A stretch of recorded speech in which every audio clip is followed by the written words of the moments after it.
الرحیم الحمد للہ وکفی وسلام علی عبادہ الذین اصطفی اما بعد قال رسول اللہ صلی اللہ علیہ وسلم من آتاہ اللہ القرآن ثم علم ان احدا اوتی خیرا منه فقد حقر ما عظمہ اللہ او کما قال علیہ الصلاۃ والسلام سبحان ربک رب العزت عما یصفون وسلام علی المرسلین والحمد للہ رب العالمین اللہم صلی علی سیدنا محمد وعلی آل سیدنا محمد وبارک وسلم۔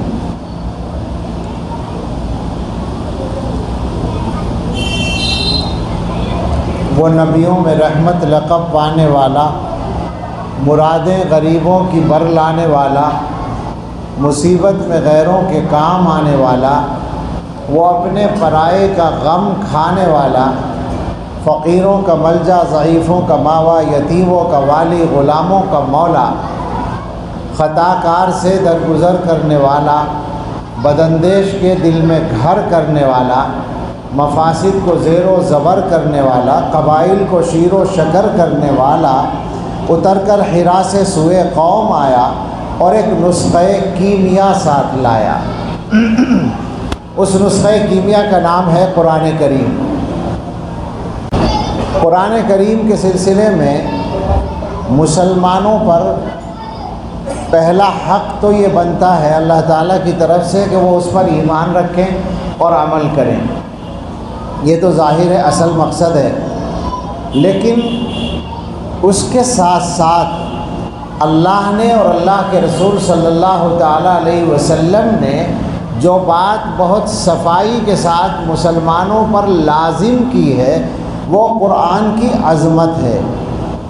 ابھی میں نے حدیث پڑھی ہے، اس کا ترجمہ یہ ہے کہ جس آدمی کو اللہ تعالیٰ قرآن عطا کر دیں اور پھر وہ یہ سوچے، یہ گمان کرے کہ کسی کو اس سے اچھی چیز ملی ہے، یعنی جسے قرآن مل گیا، کوئی حافظ بن گیا، قرآن اس نے پڑھ لیا، اس کے بعد اس نے دیکھا کسی کے پاس بڑا سا مکان دیکھا، اس نے کسی کے پاس بڑا سا کاروبار دیکھا، اس نے کسی کے پاس دنیا کی اور کوئی نعمت دیکھی، اور اس کے دل میں یہ خیال آیا کہ اللہ نے اس کو مجھ سے زیادہ نوازا ہے، اللہ نے اس کو مجھ سے بہتر چیز دی ہے۔ اگر یہ گمان کیا تو حضور فرماتے ہیں فقد حقر ما عظمہ اللہ، اس نے اس کلام کی توہین کر دی جس کو اللہ نے عظیم بنایا ہے۔ یہ توہین ہے قرآن کی۔ مسلمان بتائیں، خدا نخواستہ اگر کوئی دوسرا آدمی قرآن کی توہین کر دے تو کیا ہم اس کی جان کو آنے کو تیار نہیں ہوں گے؟ ہمیں برا نہیں لگتا؟ ہم اس کو دشمن نہیں سمجھتے؟ ہم اس پہ لعنتیں نہیں بھیجتے اگر کوئی دوسرا آدمی قرآن کی توہین کر دے؟ لیکن اب سوچ کے بتائیں کہ کیا ہم لوگ خود یہ کام نہیں کر رہے ہیں کہ قرآن کے مقابلے میں دنیا کی چھوٹی چھوٹی چیزوں کو بڑا سمجھ رہے ہیں؟ بتاؤ ایسا ہو رہا ہے یا نہیں ہو رہا ہے؟ ایک سوال ہے، جواب ہمیں اپنے آپ کو ٹھیک کر کے دینا ہے۔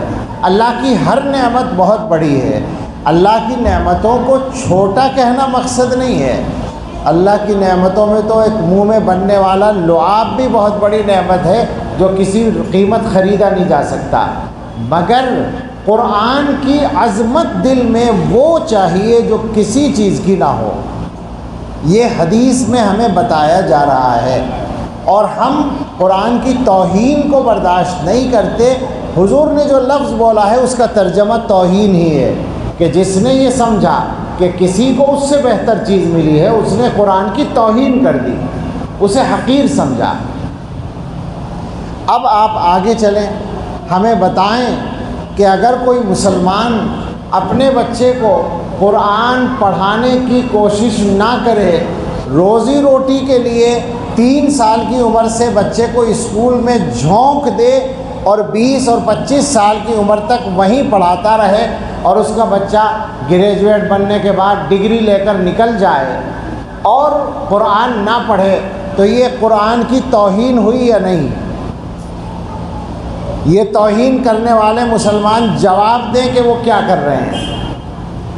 میں اس لہجے میں بات نہیں کرنا چاہتا، مگر حالات اب ایسے بدلتے جا رہے ہیں جیسے ایمرجنسی حالات ہوتے ہیں، تو جلدی جلدی ذہنوں میں باتیں اترنی چاہیے، وقت بھی کم ہے اور کہنے کے انداز کبھی کبھی مصلحتاً بدلے جاتے ہیں۔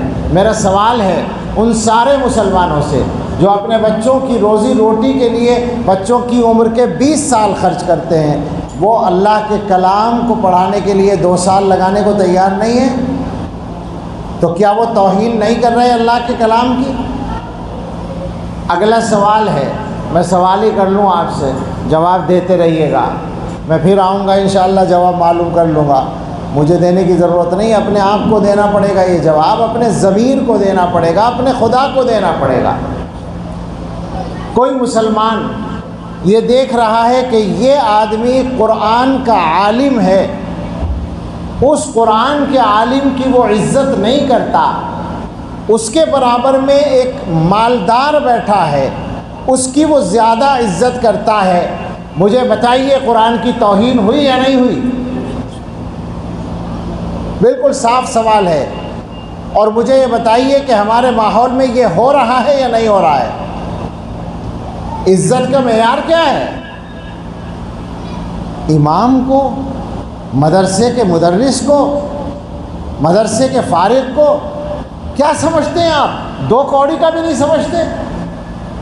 آپ تو یہ سمجھتے ہیں کہ ہم تو امام کو پیسہ دے رہے ہیں، مدرس کو پیسہ دے رہے ہیں، ہمارا نوکر ہے یہ۔ میں سچ کہتا ہوں، میں مفتی نہیں ہوں، لیکن یہاں کچھ مفتی بھی بیٹھے ہوں گے، اگر میں غلط کہوں تو بتا دیں کہ اگر خدا نہ خواستہ یہ سوچ کر آپ توہین کریں کہ ہوگا اپنی جگہ عالم اور قرآن جاننے والا، لیکن 2 کوڑیاں ہم سے لیتا ہے لہٰذا کوئی حیثیت اس کی نہیں ہے، ایمان خطرے میں پڑ جائے گا جناب عالی، اگر یہ سوچ کر رہے ہیں۔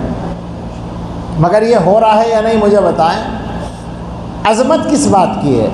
بڑائی کس بات کی ہے؟ آپ نے تو یہ سمجھا ہے کہ یہ جتنے بھی مدرسوں کے اندر پڑھانے والے، مسجدوں میں نمازیں پڑھانے والے ہیں، یہ پیسہ لے رہے ہیں تو یہ دنیا پرست ہیں۔ بعض جاہل ایسی خطرناک باتیں اس زمانے میں کہہ رہے ہیں کہ واقعتاً ایمان کا خطرہ ہوتا ہے۔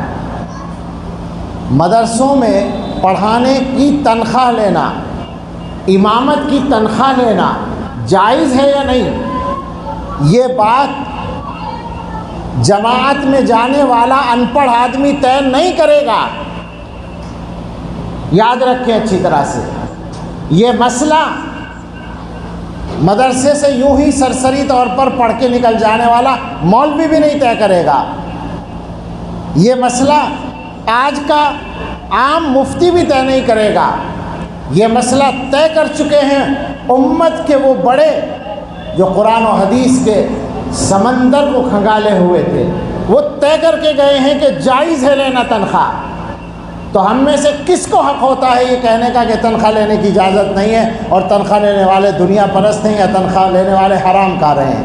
ایسا کہنے والے اپنے ایمان کے بارے میں ڈریں، اس لیے کہ وہ کسی ایک آدمی کی توہین نہیں کر رہے ہیں، وہ دین کے نظام کو کمزور کرنے کی بات کر رہے ہیں۔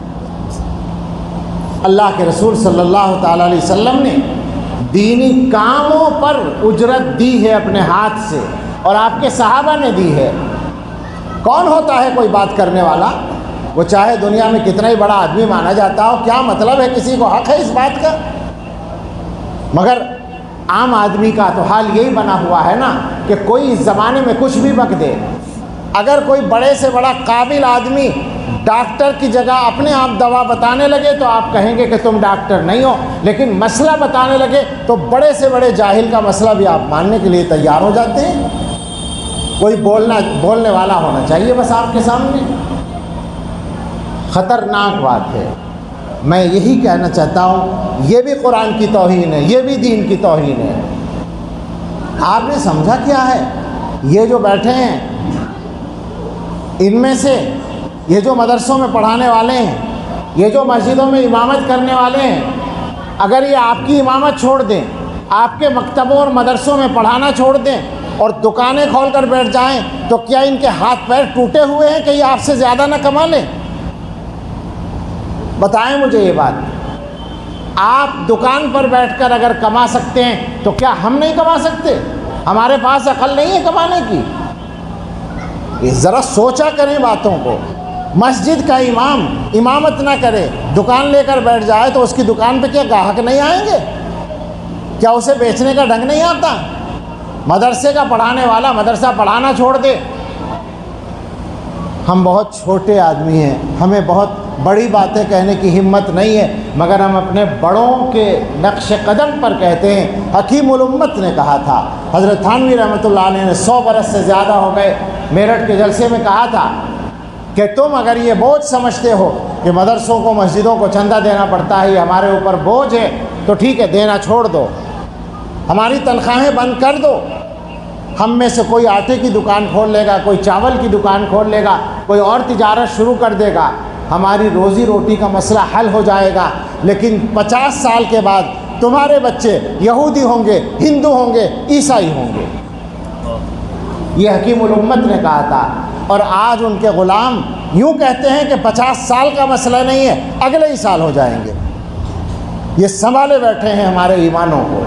یہ ہمارے فضلاء، یہ ہمارے مدرسوں سے پڑھ کے آنے والے یہ نوجوان، یہ آپ کی رعایت کرتے ہیں، یہ آپ کو عزت دیتے ہیں، یہ آپ کو بڑا مان لیتے ہیں، یہ آپ کو ذمہ دار مان لیتے ہیں. تو آپ نے یہ سمجھا ہے کہ ان کی کوئی قیمت ہی نہیں ہے؟ یہ تو ہم نے، ہمارے بڑوں نے تیار کر کے امت کے ایمان کی حفاظت کے لیے لشکر تیار کیے ہیں. کوئی بزم ہو، کوئی انجمن، یہ شعار اپنا قدیم ہے. جہاں روشنی کی کمی ملی وہیں ایک چراغ جلا دیا. یہ ہم چراغ بھیجتے ہیں تمہارے درمیان روشنی کرنے کے لیے، ان کی قدر کرو. سوال یہ ہے کہ مسجد کے اندر امام اگر قرآن کریم کی تفسیر کرتا ہے، میں سوال کر رہا ہوں، اگر کسی کی ہمت ہو تو جواب دے اور فتویٰ دے مجھے. مسجد میں قرآن کی تفسیر کرنے کے لیے بیٹھتا ہے امام، اور کوئی مسلمان اس امام کو تفسیر کرنے سے روکتا ہے، کسی بھی عنوان سے روکتا ہے، تو وہ بتاؤ قرآن کی توہین کر رہا ہے یا نہیں؟ اور کس کو کہتے ہیں توہین؟ دوسرے مذہب کا آدمی اس درجے توہین نہیں کر سکتا جتنی تم کرتے ہو.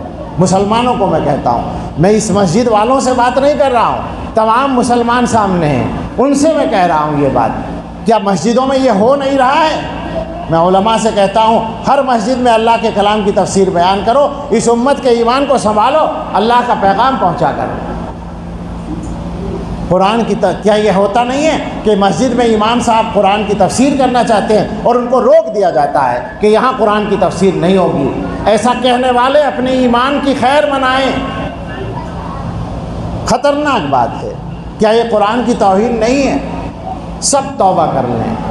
اس امت کے حالات یوں ہی نہیں بگڑے پڑے ہیں، ہم نے اپنے ہاتھوں سے حالات کو خراب کیا ہے. اور اللہ کی قسم کھا کر کہتے ہیں یہ بات کہ جیسے خراب ہمارے معاملات ہیں اتنے خراب حالات نہیں ہیں.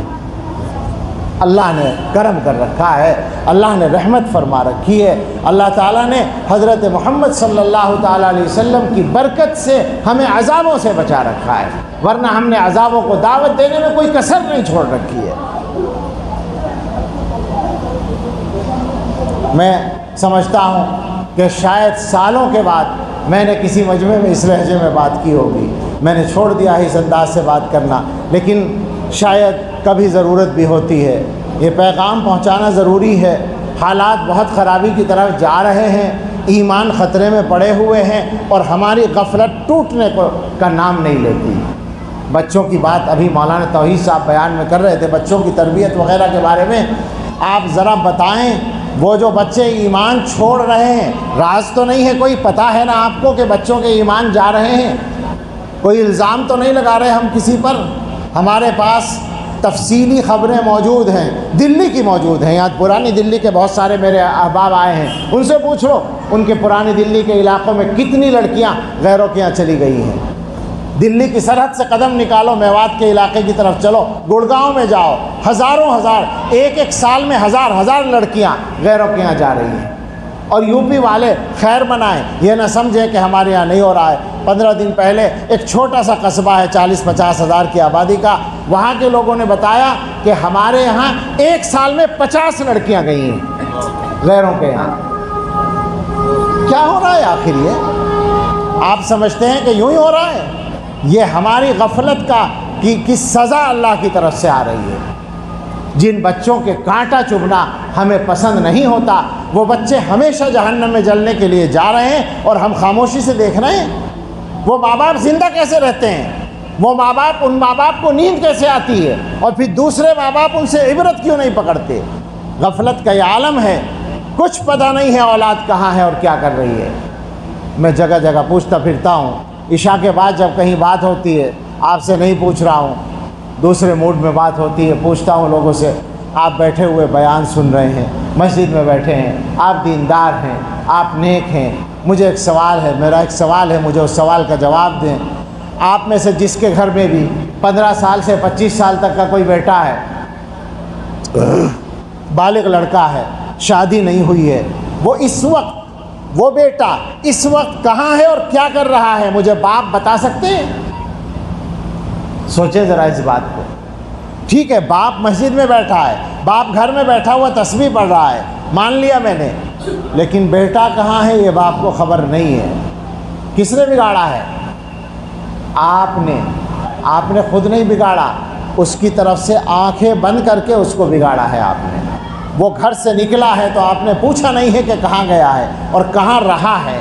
حالات یہ ہیں کہ جوئے میں، سٹے میں، نشے میں ہم دوسری قوموں سے آگے بڑھے ہوئے ہیں اس وقت۔ میں الزام نہیں لگا رہا ہوں، مجھے اپنی قوم پہ الزام لگانے کا شوق نہیں ہے، میرا بھی سر شرم سے اسی طرح جھکتا ہے جیسا کسی اور کا جھک سکتا ہے، لیکن مجھے معلوم ہے مسلمانوں کے بعض گاؤں، ایک صوبے کے اندر میرا جانا آنا ہوتا ہے، ایک گاؤں ہے، وہ گاؤں مسلمانوں کا ہے، اسمیک وہاں بکتی ہے، اسمیک کی تجارت ہوتی ہے، پورے صوبے میں دوسرے نمبر پر اسمیک کی تجارت اس گاؤں کے اندر ہوتی ہے اور کرنے والے 80% مسلمان ہیں۔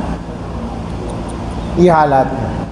کیسے ہوتا ہے یہ؟ چھوٹا سا بچہ نہیں بگڑتا ہے، وہ چھوٹا بچہ باہر نکلتا ہے اور آپ کو خبر نہیں ہوتی بچہ کہاں ہے، آہستہ آہستہ بگڑتا ہے۔ آپ کو خبر کب ہوتی ہے؟ جب وہ رات کو 1 بجے جھومتا ہوا آتا ہے تو ابا کی آنکھیں کھلتی ہیں کہ یہ بچہ تو بگڑ گیا شاید۔ ارے جناب، وہ بگڑ چکا ہے، اب آپ کے لیے آسان نہیں ہے اس کو ٹھیک کرنا۔ اپنی غفلت کو چھوڑ کر اپنے بچوں کو سنبھالیے اور یہ ڈیوٹی سمجھیے کہ ایمان بچانا اور جہنم سے بچنا اور بچانا، اپنے آپ کو بچانا، اپنے گھر والوں کو بچانا، یہ وہ ڈیوٹی ہے جو پیدا کرنے والے نے، ہمارے خالق و مالک نے مقرر کی ہے قرآن میں۔ قُوْ أَنفُسَكُمْ وَأَهْلِيكُمْ نَارًا وَقُودُهَا النَّاسُ وَالْحِجَارَةُ۔ معاف کریں مجھے، میں نے ہو سکتا ہے گستاخی کر دی ہو، لیکن جو کچھ کہا ہے غلط نہیں کہا ہے، اور جو کچھ کہا ہے وہ تعریف کرانے کے لیے نہیں کہا ہے، میں اس بات کی قسم کھا سکتا ہوں، دلوں تک پہنچانے کے لیے کہا ہے۔ اللہ کرے دلوں تک پہنچ جائے۔ مبارکباد بھی پیش کر دیں، تھوڑا سا موڈ بدل دیں۔ مبارکباد اس لیے ہے کہ یہاں مکتب کا نظام چل رہا ہے۔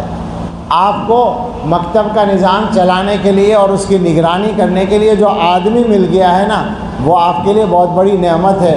یہ تو ایک بہت بڑے مدرسے کا محتمم آدمی ہے، مفتی محفوظ الرحمان۔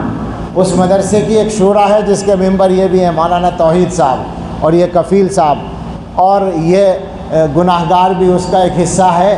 اور میں آپ کے سامنے صفائی سے کہہ رہا ہوں کہ میں تو صحیح معنی میں ان کے امام بننے سے کوئی خاص خوش نہیں ہوں کہ آپ کے یہاں کے یہ امامت کر رہے ہیں۔ جو آدمی شاندار مدرسہ اچھے نظام کے ساتھ، اچھی تعلیم، اچھے تربیت کے ساتھ چلا سکتا ہے، اسے کیا حق ہے کہ وہ آ کے امامت شروع کر دے؟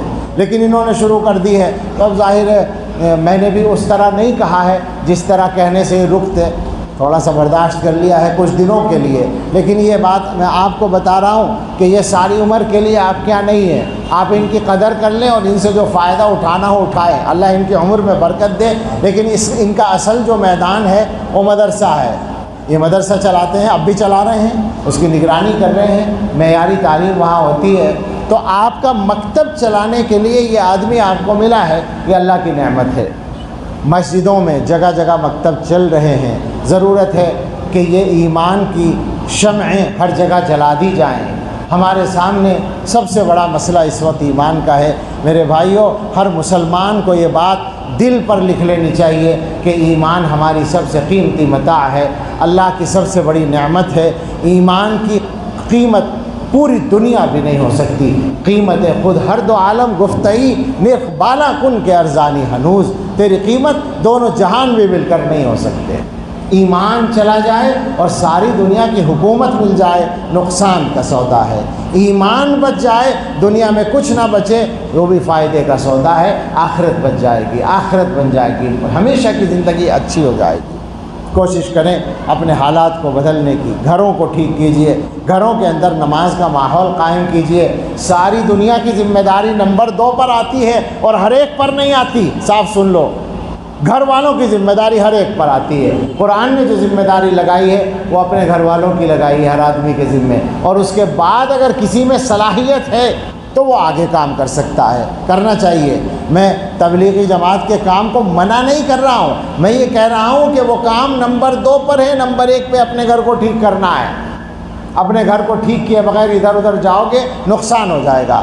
اپنے گھر کی نگرانی کرو، اپنے گھر والوں کو نمازی بناؤ، اپنے بچوں کو نمازی بناؤ، ان کو دین سکھاؤ۔ ان کے دین و ایمان کے لوٹنے والے جو اس وقت ماحول کے اندر موجود ہیں، ان سے ان کے ایمان کو بچانے کے لیے ہوشیاری کے ساتھ کام کرو۔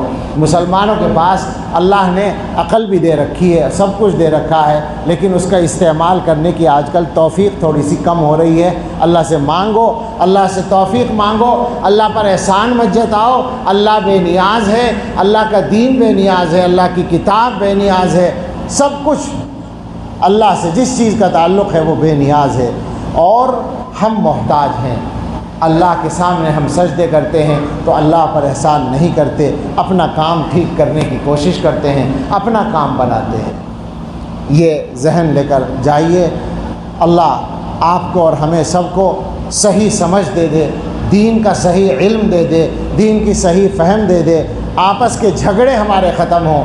جھگڑے چھوٹی چھوٹی باتوں پر جھگڑے ہوتے ہیں، ذرا ذرا سی بحث ہوتی ہے اور لڑائیاں ہو جاتی ہیں۔ جانتے ہیں کیوں ہوتی ہیں؟ اس لیے کہ ہر آدمی اپنے آپ کو اپنے زمانے کا سب سے بڑا آدمی سمجھتا ہے۔ دماغ کو نیچے لے آئیے، اپنے آپ کو بندہ سمجھ لیجئے، بندہ بنا لیجئے۔ آپ اور ہم سب اللہ کے بندے ہیں، اور اللہ ہمیں ہر وقت دیکھتا ہے۔ اللہ کے دیکھتے ہوئے ہم بڑائی کریں، یہ بندے ہونے کا تقاضا نہیں ہے، یہ بندے کو زیبا نہیں ہے، بہت خطرناک بات ہے۔ اور ساری لڑائیاں بڑائی کی بنیاد پر ہوتی ہیں۔ ہم اپنے آپ کو اور اپنی بات کو بڑا سمجھتے ہیں، اس لیے ہم ایک دوسرے سے لڑتے ہیں۔ چھوڑ دیں لڑائیوں کو، حق بھی جاتا ہے تو چھوڑ دیں، دوسرے کا حق کبھی نہ لیں، اور اگر ہمارا کوئی حق لے رہا ہے اور دینے کو آسانی سے تیار نہیں ہے، چھوڑ دیں۔ معاف کر دیں تو بہت اچھا، نہیں تو چھوڑ دیں، اللہ کے یہاں مل جائے گا۔ جھگڑے ختم کریں، لڑائیاں ختم کریں، محبت کے ساتھ رہیں، ایک دوسرے کی عزت کریں۔ ہر مسلمان دوسرے مسلمان کی عزت کرے، اس وجہ سے کہ اس کے دل میں ایمان ہے۔ جب اس کے دل میں ایمان ہے تو یہ عزت کے لائق ہے۔ اور ہم سب مل کر علماء کی عزت کریں، اس وجہ سے کہ ان کے سینوں میں قرآن کا علم ہے۔ جب ان کے سینوں میں قرآن کا علم ہے تو یہ عزت کے لائق ہے۔ اللہ تعالی ہمیں توفیق عطا فرمائے، اور اللہ اس مکتب کو اور اس کی خدمات کو قبول فرمائے۔ ان بچوں کا جو یہاں پڑھ چکے ہیں یا پڑھ رہے ہیں، اللہ مستقبل روشن فرمائے۔